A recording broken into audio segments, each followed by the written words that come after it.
Hello everyone, welcome to my channel. I hope you all are doing well. The topic of today video is ecosystem and its components.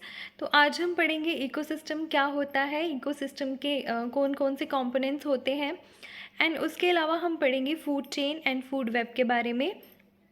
तो ये जो आपका topic है ये आपके finance account assistant के लिए जर्नल साइंस में सेकंड लास्ट सब टॉपिक है। इसके बाद एक ही टॉपिक आपका रहता है, देन जर्नल साइंस कंप्लीट हो जाएगा। तो इकोसिस्टम स्टार्ट करने से पहले हमें पता होना चाहिए व्हाट इज़ इकोलॉजी।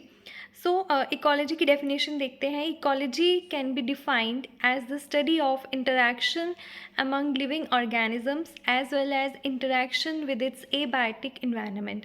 तो इकोलॉजी क्या है? Ecology is the study of interaction among living organism. जितने भी लिविंग ऑर्गेनिजम्स अर्थ पे प्रेजेंट हैं like plants, animals and various micro organisms, उनकी interaction with that of the abiotic environment. Abiotic environment में आगे बताऊंगी क्या होता है, एबायोटिक कंपोनेंट्स क्या होते हैं। एबायोटिक इन्वायरमेंट में आते हैं आपके टेम्परेचर, वाटर, एयर, सॉइल, जो भी आपके नॉन लिविंग थिंग्स हैं तो वो सारे एबायोटिक इन्वायरमेंट में आते हैं। तो इनका आपस में इंटरैक्शन, इसकी स्टडी को हम कहते हैं ecology. And Ramdeo Mishra is known as the father of ecology in India. तो ये भी इम्पॉर्टेंट पॉइंट है, ये भी आपको याद रखना है। देन अब देखते हैं व्हाट इज़ इकोसिस्टम। तो इकोसिस्टम क्या है? An ecosystem is a group और community composed of living and non-living things and their interactions with each other। So ecosystem क्या है? इकोसिस्टम इज़ अ ग्रुप और कम्युनिटी जिसमें living and non living things जो हैं वो आपस में इंटरेक्शन या इंट्रैक्ट करते हैं, तो इस पूरे ग्रुप को हम कहते हैं ecosystem. Now ecosystem can be natural as well as artificial. Ecosystem natural भी हो सकता है and ecosystem can be artificial और it can be man made. Then every ecosystem has two components, namely biotic components and abiotic components। तो जो भी ecosystem होगा, whether it is natural और इट इज़ आर्टिफिशियल, तो हर एक इकोसिस्टम में दो ही components होंगे, namely biotic component and abiotic component. अब बायोटिक कंपोनेंट्स क्या होते हैं? Biotic components refer to all the living organism in an ecology while abiotically refers to the non living things. तो बायोटिक कंपोनेंट्स में आपके आते हैं जितने भी लिविंग ऑर्गेनिजम्स होते हैं, वेयर एज एबायोटिक कॉम्पोनेंट्स में आपके आते हैं नॉन लिविंग थिंग्स। तो इस डायग्राम से भी आप लोग देख सकते हैं कि जो बायोटिक हैं उसमें लिविंग ऑर्गेनिजम्स आते हैं आपके like plants, animals, insects and decomposers और the micro organisms. Whereas abiotic components में आपकी नॉन लिविंग थिंग्स आती हैं like air, water and soil and और भी कुछ हो सकते हैं जो भी नॉन लिविंग थिंग्स इन्वायरमेंट में प्रेजेंट होंगी। And these biotic and abiotic interactions maintain the equilibrium in the environment। और ये जो बायोटिक एंड एबायोटिक इंटरेक्शंस होती है ये इन्वायरमेंट में इक्विलिब्रियम मेंटेन करके रखती हैं। Then components of ecosystem, although हम पहले पढ़ चुके हैं कि बायोटिक कंपोनेंट्स क्या होते हैं, एबायोटिक कंपोनेंट्स क्या होते हैं, दोबारा से देख लेते हैं। Biotic components are the living things that have a direct or indirect influence on other organisms in an environment। तो biotic components क्या होते हैं? They are the living things। Living things में हमने पढ़ा they can be plants, animals and micro organisms. तो ये जो बेसिक बायोटिक कंपोनेंट्स होते हैं दे हैव डायरेक्ट और indirect influence on other organism in an environment. तो इनका डायरेक्ट या इनडायरेक्ट इन्फ्लुएंस रहता है अदर ऑर्गेनिजम्स पे।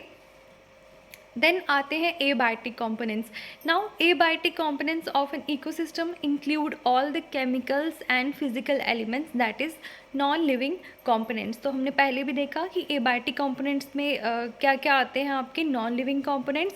Now abiotic components can vary from region to region, from one ecosystem to another. Abiotic components जो होते हैं ये वेरी कर सकते हैं from one region to another region and also from one ecosystem to another ecosystem. तो जैसे जैसे इकोसिस्टम आपका वेरी करेगा वैसे वैसे आपके एबायोटिक कंपोनेंट्स भी वेरी कर सकते हैं। फॉर एग्जाम्पल जैसे अगर आपका टेरेस्ट्रियल इकोसिस्टम है तो उसमें आपके नॉन लिविंग या एबायोटिक कंपोनेंट्स में सॉइल आ जाएगा, लेकिन अगर आपका एक्वेटिक इकोसिस्टम है तो उसमें आपका वाटर आ जाएगा। तो इस तरीके से आपके जो एबायोटिक कंपोनेंट्स हैं वो वेरी कर सकते हैं from region to region and from one ecosystem to another ecosystem. Also जो एबायोटिक कंपोनेंट्स होते हैं ये डिटरमाइन करते हैं the population growth, the number and diversity of biotic factors in an ecosystem and hence they are called as limiting factors. इसीलिए हम abiotic components को limiting factors बोलते हैं, क्योंकि जो एबायोटिक कंपोनेंट्स होते हैं they determine the population growth, population number and diversity of living organisms in an ecosystem. Then biotic components can be classified into 3 categories. जो आपके biotic components होते हैं उनको हम 3 categories में divide करते हैं. First one is producers, then consumers and decomposers. तो अब जो आपके प्रोड्यूसर्स होते हैं, प्रोड्यूसर्स में आपके आते हैं ऑल द ऑटोट्रॉप्स। ऑटोट्रॉप्स आपको पता होगा, जब हमने न्यूट्रिशन टाइप्स ऑफ न्यूट्रिशन पढ़ा था वहाँ हमने पढ़ा था ऑटोट्रॉप्स वो ऑर्गेनिजम्स होते हैं जो अपना फूड खुद सिंथेसाइज करते हैं। तो प्रोड्यूसर्स में आपके आते हैं ऑल द ऑटोट्रॉप्स एंड ये जो प्रोड्यूसर्स हैं ये क्या करते हैं, they use light energy and synthesize food on their own, for example plants and green algae. Then आपके आते हैं कंज्यूमर्स। कंज्यूमर्स में आपके आ जाते हैं हिटेरोट्रॉप्स। हिटेरोट्रॉप्स वो ऑर्गेनिजम्स होते हैं जो अपने फूड के लिए किसी दूसरी ऑर्गेनिज्म पे डिपेंड करते हैं। एंड कंज्यूमर्स में वही आ गया आपके हिटेरोट्रॉप्स दैट डायरेक्टली और indirectly depend on producers for their food. And consumers भी फर्दर कैटेगराइज किए जाते हैं into herbivores, carnivores, omnivores and parasites. Then आते हैं आपके decomposers. Decomposers include saprophytes which act on dead matter and decay them for their nutrition. तो decomposers वो organisms होते हैं जो कि डेड एंड डिकेइंग मैटर पे डिपेंड करते हैं फॉर देयर न्यूट्रिशन, और इनको हम सैप्रोफाइट्स भी बोलते हैं। तो ये थे हमने पढ़े बायोटिक फैक्टर्स, जिसमें हमने 3 कैटेगरीज पढ़ी, प्रोड्यूसर्स, कंज्यूमर्स एंड डिकम्पोजर्स। अब आते हैं आपके एबायोटिक फैक्टर्स। एबायोटिक फैक्टर्स को हम इकोलॉजिकल फैक्टर्स भी बोलते हैं। And the physical and the chemical factors form the abiotic component of an ecosystem and they are the characteristics of the environment, light, air, soil, nutrients etcetera. तो जैसे कि हमने पहले पढ़ा कि जो एबायोटिक फैक्टर्स हैं ये वेरी करते हैं from one region to another region and from one ecosystem to another ecosystem. तो जैसे कि आप देख सकते हैं यहाँ पे एक्वेटिक इकोसिस्टम के आपको एबायोटिक फैक्टर्स दिए गए हैं, जिसमें आपके आते हैं water, pH, sunlight, turbidity, salinity, ई water, death available nutrients and dissolved oxygen. They are some of the abiotic factors that are included in an aquatic ecosystem. तो ये जो components हैं ये आपके आ जाते हैं aquatic ecosystem में. Then similarly soil type, rain, wind, temperature, altitude, sunlight and nutrients, they are some of the factors that are essential in terrestrial ecosystem. तो ये जो आपके कंपोनेंट्स हैं soil type, rain, wind, temperature, altitude, sunlight and nutrients, ये आपके आ जाते हैं terrestrial ecosystem में। देन ये जो डायग्राम है ये पूरा इकोसिस्टम रिप्रेजेंट कर रही है, जिसमें आप देख सकते हैं both biotic and abiotic components are present. अगर मैं बायोटिक कंपोनेंट्स की बात करूं तो you can see there are plants which are the producers and there are the secondary consumers. These animals you can see they are the consumers, and here you can see various microorganisms which are present in the soil and they are decomposers. So we have producer, consumer, decomposer as a biotic component, and also we have sun energy, we have water, we have soil. So they are the abiotic factors in an ecosystem. Then energy flow in ecosystem. अब हम पढ़ेंगे energy flow कैसे होता है ecosystem में. The energy flow take place via the food chain and food web. Energy flow जो है ecosystem में वो होता है via the food chain and food web. And during the process of energy flow in the ecosystem plants क्या करते हैं, plants sunlight absorb करते हैं and they are the producers, they produce energy in the by the process of photosynthesis. And ये जो energy है ये store होती है प्लांट्स में एंड देन पास ऑन होती है to the primary consumer in the food chain when the herbivores और the primary consumer eats the plant as food. And जब प्राइमरी कंज्यूमर प्लांट्स को कंज्यूम करते हैं एज अ फूड, ये जो chemical energy store हुई होती है प्लांट्स में वो कन्वर्ट हो जाती है into heat. Then followed by the secondary consumer, when these herbivores are ingested by the carnivores, further degradation will occur. And finally when tertiary consumer consume the carnivores, energy will again be degraded, thus the energy flow is unidirectional in nature। तो ये भी आपको question पूछा जा सकता है कि flow of energy कैसे होता है इकोसिस्टम में। तो flow of energy is unidirectional.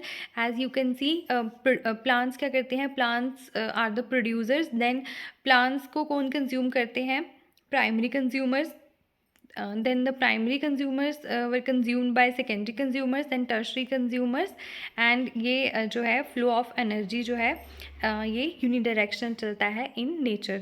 then moreover in a food chain the energy flow follows the 10% law। अब 10% लॉ क्या है, according to this law only 10% of energy is transferred from one trophic level to the other, rest is lost into the atmosphere.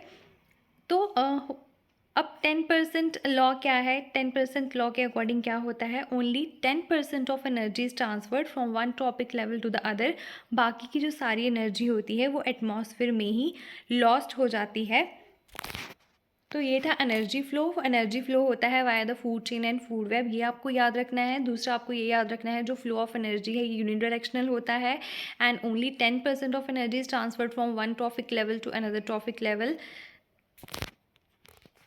So this is the complete picture where the flow of energy is unidirectional. You can see here the plants with the help of sunlight they produce energy, they produce food, and then plants को जो है primary consumers consume करते हैं, then primary consumers were consumed by the secondary consumers which were then decomposed। ये जो आपके secondary consumer हैं इनको टर्शरी कंज्यूमर कंज्यूम करते हैं। उसके बाद आपके जो डिकम्पोजर्स हैं वो फीड करते हैं डेड एंड डिकेइंग मैटर पे एंड उसको डिकम्पोज करके वापस से ह्यूमस में कन्वर्ट कर देते हैं which is rich in nutrient and again उस पर फिर प्लांट ग्रो करते हैं।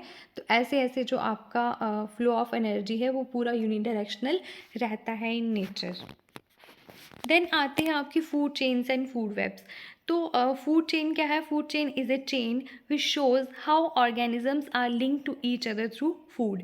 तो डिफरेंट ऑर्गेनिजम्स जो हमारे इकोसिस्टम में प्रेजेंट हैं वो आपस में कैसे लिंक्ड हैं, ये जो चेन इसको शो करती है उसको हम कहते हैं food chain. And food web क्या है, food web shows how two food chains are connected. तो in short we can say कि फूड वेब जो होता है it is the network of food chain. And एक फूड चेन क्या होती है जो हमें ये बताती है कि एक जो लिविंग ऑर्गेनिज्म है वो दूसरे ऑर्गेनिज्म से कैसे लिंक्ड है through food. Now a single food web consist of many food chains. एक जो फूड वेब है वो बहुत सारे फूड चेन से भी बनी हो सकती है and the food chain begins with producer and ends up with top consumers, top carnivores. तो एक जो फूड चेन है वो स्टार्ट होती है कहाँ से, स्टार्ट होती है from the producer and ends up with the top carnivores. Now ये जो है ये आपको एग्जांपल दी हुई है एक फूड चेन की जिसमें आप देख सकते हैं कि ये प्लांट्स हैं and the grass hopper is eating the plants. ये जो ग्रास होपर है ये किस पे डिपेंड है अपने फूड के लिए, ऑन प्लांट्स। एंड उसके बाद ये जो माइस है ये जो माइस है ये किस पे डिपेंड है, ये ग्रास होपर पे डिपेंड है। Mice eats the grasshopper and then snake eats the mice and then eagles eat the snake. You can see here the eagle eats the snake and when this hawks dies. उसके बाद क्या होता है, जो fungus होती है वो fungus जो डिफरेंट सॉइल में प्रेजेंट होते हैं, जितने भी डिकम्पोजर सॉइल में प्रेजेंट होते हैं वो इनको ब्रेक डाउन करते हैं और इनको जो है सॉइल में मिक्स कर देते हैं in the form of nutrients. And ये जो न्यूट्रिएंट्स हैं along with the sun and water causes the grass to grow again. So इस तरीके से ये पूरा फूड चेन चलता है, जिसमें डिफरेंट ऑर्गेनिज्म डिफरेंट दूसरे ऑर्गेनिजम्स पे डिपेंड होते हैं for their food. So this is all about the video. I hope आपको वीडियो हेल्पफुल लगी होगी। तो आज हमने पढ़ा इकोसिस्टम क्या होता है, इकोसिस्टम के कौन कौन से कंपोनेंट्स होते हैं, जिसमें हमने different biotic and abiotic components पढ़े। उसके अलावा हमने देखा फूड चेन, फूड वेब क्या होते हैं, फूड चेन की एग्जाम्पल भी हमने पढ़ी। So that's all about the video. Thanks for watching.